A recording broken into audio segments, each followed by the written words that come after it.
Hello, I'm Krista Rippins. Welcome to the hidden key to back, neck, and knee tension release. This is the second video in the three-part series for yoga teachers called Yoga Anatomy Magic with the Franklin Method. Using imagery, touch, and movement, we develop a picture of our own anatomy from the inside out. Having a picture changes how we feel, how we move, and how we teach. So as yoga teachers, you know what's really going on in the body, and you can help your students relieve their pain and experience true healing. So the hidden key to neck, back, and knee tension release lies in this point right here. This is the femur, and this is called the femur head. And where the femur head connects into our body is called the hip joint. So using your finger, one finger each, point on your body to where you think your hip joint is. Don't use two fingers, don't cheat. It's only one point, the ball and the socket. Most of us don't know where the hip joint is, which is lucky, because when we do, and we move from there and we wake back from there, it completely changes how we feel. Here's how you find your hip joint location in your own body. You touch your pubic symphysis here in the front. And you go slightly to the side and up, and you feel the crease. Where the crease is where your hip joint is. There is your hip joint. So let's feel it. Most of us think our hip joint is out here. Lo and behold, it's so much more narrow than we thought. So the way we'll find your hip joint location is I will mirror you. You bring your left hand over to your right pubic symphysis. Bend your knees. Soften your hip crease. Soften your jaw. It'll make it way easier to feel the bone. And walk your fingers along the bone. And as you're doing that, lift your knee. Lift your knee and start to feel for the movement.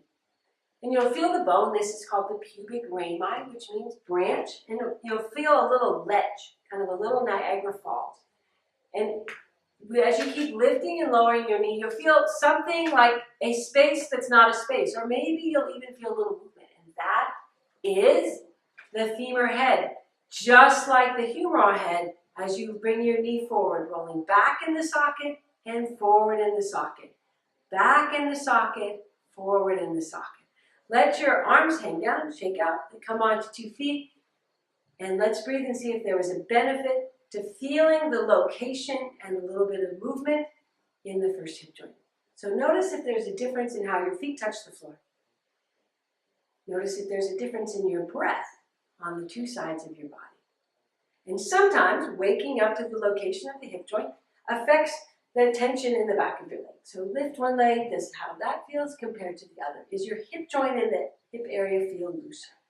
Let's go to the second side. Now you're going to bring your right hand over to your left pubic symphysis. Soften the knees, soften the jaw, soften the hip crease.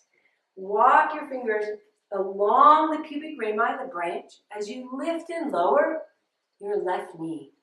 Getting to that edge, way in there. It's inside. And see if you can find the place where you can sense movement that is the femur head rolling back and forward in the socket. Let's use imagery. Slippery smooth hip joint. One more time. Slippery smooth hip joint as the femur head rolls back and rolls forward and come onto 2 feet. And let's see, shake the arms out, and let's see if the benefit made it to the second side. So notice how your foot touches the ground on that side. Is it shifted? Notice the breath.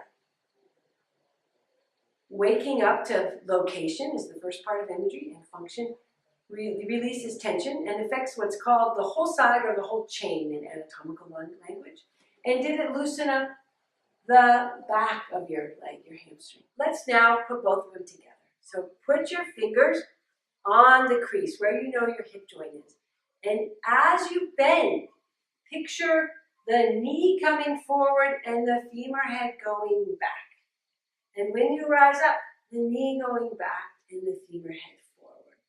So in our world, because we live in a world of mostly this, our weight is generally, for so many of us, behind the hip joints.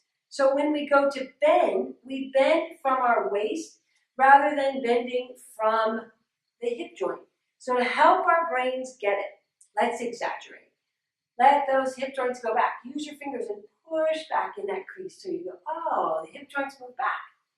Oh, the hip joints move forward.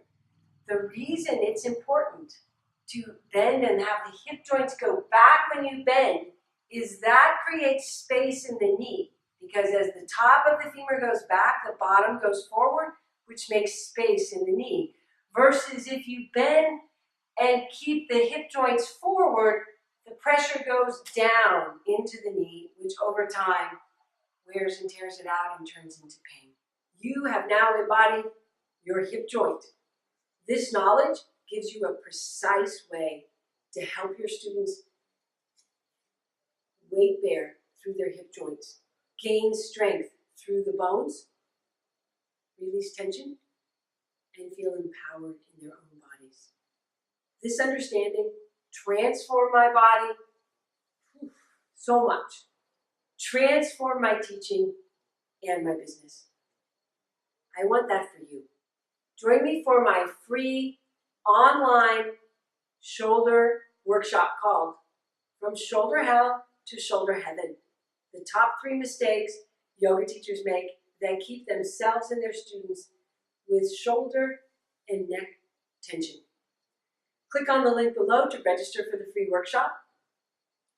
The next video in this series is the most important muscle in the body. But for this video, the secret to back, neck, and knee tension release, we have homework. I would like for you to practice walking from your hip joints. So here's the exact homework. You're going to touch your hip joint location and you're going to walk. You're going to walk normally, but you're going to picture your legs swinging from this very narrow location. As you do that, you're going to notice how it feels in your hips, in your shoulders, in your neck, and in your knees. You're also going to notice how it feels in your emotional sense of yourself as you're walking. What is possible for you right now? Feel as your weight bears through this center line, how the muscular tension melts. I look forward to being with you again in the next video workshop, Shoulder Hell to Shoulder Heaven. Namaste.